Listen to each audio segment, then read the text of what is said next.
दोस्तों नमस्कार, जय हिंद, जय भारत। नाम रमेश सिंह, ठगी पीढ़ी जमा करता तब जब संगठन के राष्ट्रीय महासचिव।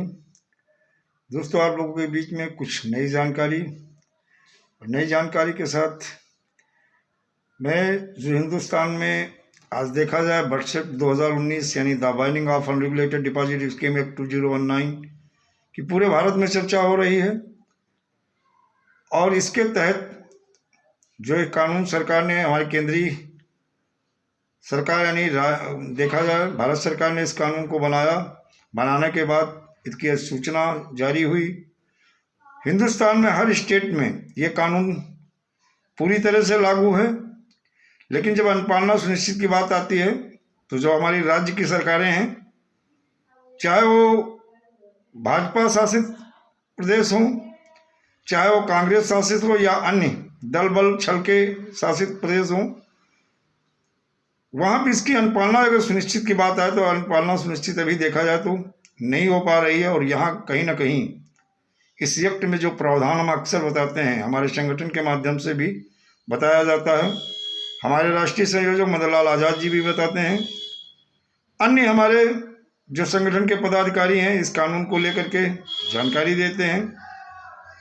लेकिन आज देखा जाए इसकी अनुपालना किसी स्टेट में जिस ढंग से होनी चाहिए उनकी इसकी अनुपालना सुनिश्चित नहीं हो रही, जिसके लिए जन जागरण जन चेतना अभियान हमारे संगठन के माध्यम से, जिसका मिशन और उद्देश्य एक ही है कि ठग मुक्त बेईमान रहित भारत को स्थापित करवाने के लिए जन जागरण जन चेतना अभियान पूरे भारत में चलाया जा रहा है।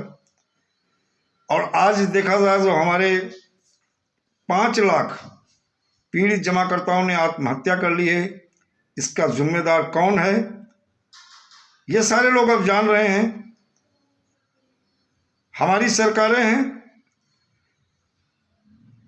हमारी राजनीतिक पार्टियां हैं, जिनके अपने लोग जानने पहचानने वाले अपने लोग ही हैं, जिनको एक कंपनी का लाइसेंस दिया गया, रजिस्टर्ड की गई, और इन्हीं कंपनियों के माध्यम से ये राजनीतिक पार्टियों को फंडिंग भी होती रही है। बहुत ऐसे प्रूफ भी हैं जो कि राजनीतिक पार्टियों को बार फंडिंग कर दी गई। कभी कांग्रेस ने भाजपा पे ऊपर आरोप लगा दिया, कभी भाजपा ने कांग्रेस पे आरोप लगाते रहे, आरोप और प्रत्यारोप चलता रहा, लेकिन पीड़ित जमाकर्ताओं का जो है भुगतान नहीं हो सका। और ये सरकार जो है जनता का शोषण आज से नहीं, एक लंबे समय से करती आ रही है। और ऐसे शोषण करने वाले सरकार का अब सत्ता से मुक्ति का समय आ चुका है। किसी राज्य में हो, ये सभी राजनीतिक नेता, राजनीतिक पार्टियां, ये सब एक ही चट्टे बट्टे हैं और इनका मकसद भी एक ही है।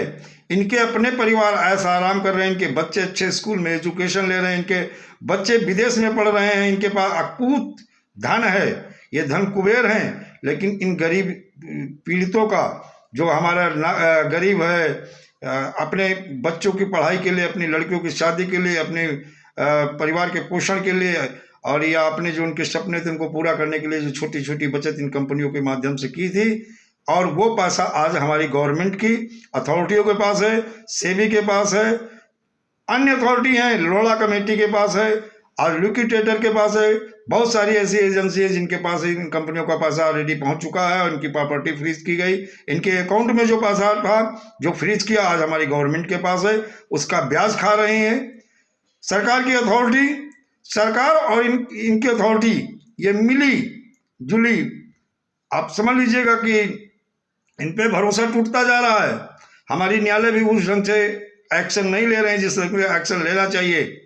और अवहेलना, चाहे उच्च न्यायालय हो, चाहे सर्वोच्च न्यायालय हो या अन्य न्यायालय हो, इनके आदेश की अवहेलना करना तो हमारे शासन प्रशासन की आदत में आ गया है।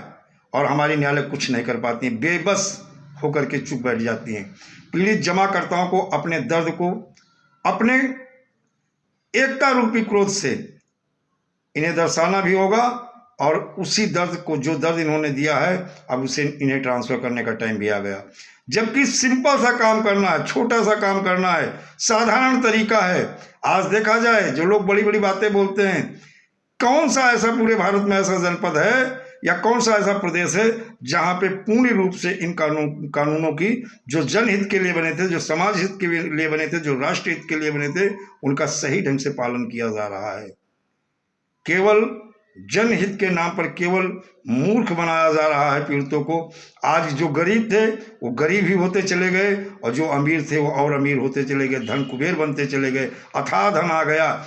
इन राजनीतिक पार्टियों के नेता के पास देखो, हर साल हर उसमें पैसे की वृद्धि हो रही, संपत्ति बढ़ रही है, प्रॉपर्टी बढ़ रही है, ऐसा आराम कर रहे हैं, लेकिन पीड़ित जो गरीब तबके के लोग हैं आज भी वो बुरी बहुत ही दयनीय दशा में जी रहे हैं। आखिर क्यों? ऐसा क्या है? कहते थे ना, पहले कोई नेता कहते थे फला नेता भ्रष्ट है, करप्ट है, फला अधिकारी करप्ट है। मैंने एक वीडियो में और बताया था, माननीय प्रधानमंत्री महोदय जब से प्रधानमंत्री हुए इन्होंने सिस्टम को ही करप्ट बना दिया है। कौन किसे कहेगा तुम करप्ट हो? सिस्टम ही करप्ट हो गया है। चाहे पल्स हो, सहारा हो, साईं प्रकाश हो, साईं प्रसाद हो, रोज वैली हो, एराइज ग्रुप हो, या अन्य बहुत सारी कंपनी, ठग क्रेडिट कोऑपरेटिव सोसाइटी है जिनका ऑलरेडी पैसा इनकी अथॉरिटी के पास चला गया है। ये भुगतान करने के लिए बिल्कुल चुप बैठे हैं। लोढ़ा का बेटी जितना और लेट कर रहे हैं, इसका एक कारण है कि इनकी लाखों रुपए, इनका जो मेंबर है लोढ़ा कमेटी का जो सदस्य है, लाखों रुपए सैलरी उठा रहा है और आपके पैसे से ही सैलरी जा रही है। एक दिन ऐसा आ जाएगा कि ये किसी को एक पैसा देने वाले नहीं है, ये सब हड़प जाएंगे। चाहे कुबेर हो, धन उदय हो, आशमा हो, इनका पैसा जैसे मार के बैठ गई हैं राजनीतिक पार्टियां। ये अपने यानी 80% में स्वयं पहले से कब्जा किए हैं। 20% जो जनता के पास जो है किसी तरह बचत थी, वो पैसा भी अपने ही लोगों के माध्यम से क्रेडिट कोऑपरेटिव सोसाइटी या कंपनियों को लाइसेंस दे दे करके ये इस तरह से लूट लिए। जनता को इस लेवल में लाके खड़ा कर दिया, इस स्तर पे लाके खड़ा कर दिया है कि अपने परिवार को भी चला पाना बड़ा मुश्किल है। जबकि साधारण सा काम करना था, इन कंपनियों को जो अकाउंट फ्रीज किए थे उस पैसे को निवेशक को रिलीज करना था। इन कंपनियों की जो चल अचल संपत्ति है उसे फ्रीज करके और सेल आउट करके रिलीज करना था। लेकिन ये सारा पैसा अपने पास रख करके केवल जनता को मूर्ख और चूतिया बना रहे हैं। इन नेताओं को जब तक भय और डर नहीं होगा कि यही जनता, यही पीड़ित एक दिन आपको सत्ता विहीन भी करेंगे और आने वाले समय में एक एक पाई, एक एक पैसे का आपसे हिसाब लेंगे और आप हिसाब देने के लिए तैयार हो जाइए। चाहे किसी स्टेट की कोई राजनीतिक पार्टी हो, अब कोई भी इन पीड़ित जमाकर्ताओं के क्रोध से बच नहीं पाओगे। सबको इनका क्रोध का शिकार होना होगा और सारे लोगों को एक एक पाई का हिसाब देना होगा। और जनता जनार्दन है, आप लोग एक आश्चर्यचकित होता है कि एक प्रार्थना पत्र अगर थाने में दे दिया जाए तो आप एजेंट को तड़ाक से बुला लेते हो, उसको पकड़ लेते हो, उसको प्रेशर बनाते हो, आत्महत्या के लिए उकसा देते हो, मजबूर कर देते हो। लेकिन इन नेताओं के ऊपर, इन नेताओं के जो जिन्हें इन्होंने लाइसेंस दिया था, जो इनके अपने आदमी थे, इन कंपनियों का जो डायरेक्टर CMD मैनेजमेंट में थे, इनके ऊपर हजारों FIR दर्ज हो गई, कोई पकड़ने का नाम नहीं ले रहा है। पुलिस भी बिल्कुल जैसे सांप सूंघ जाती है, हिम्मत नहीं जुटा पाती है। बहुत ऐसे कांग्रेस के नेता हैं, भाजपा के नेता हैं, तृणमूल कांग्रेस के हैं, बहुत सारी राजनीतिक पार्टियों के नेताओं के ऊपर बड़े बड़े आरोप लगे, प्रूफ भी मिला, लेकिन हिम्मत नहीं है पुलिस की जो गिरफ्तार कर ले। लेकिन इन गरीबों के साथ पुलिस भी ऐसा बर्ताव करती है जैसे ये एजेंट नहीं थे, जबकि एजेंट नहीं है बल्कि निवेशक हैं। निवेशक ही एजेंट होता है और ये आपकी फूट का पूरा फायदा उठा रहे हैं। दोस्तों एकजुट हो जाओ, क्योंकि दो लोगों का नुकसान हो रहा है। आप ज्यादा प्रेशर किसी कार्यकर्ता एजेंट के ऊपर बनाते हो, आत्महत्या कर लेता, सुसाइड नोट में आपका नाम लिखता है, फिर निवेशकों के ऊपर FIR दर्ज होती है, वो जेल चले जाते हैं। इन ठगों को और सरकार का 1% नुकसान नहीं होता है। इस बात को आप बेहतर ढंग से समझ लो।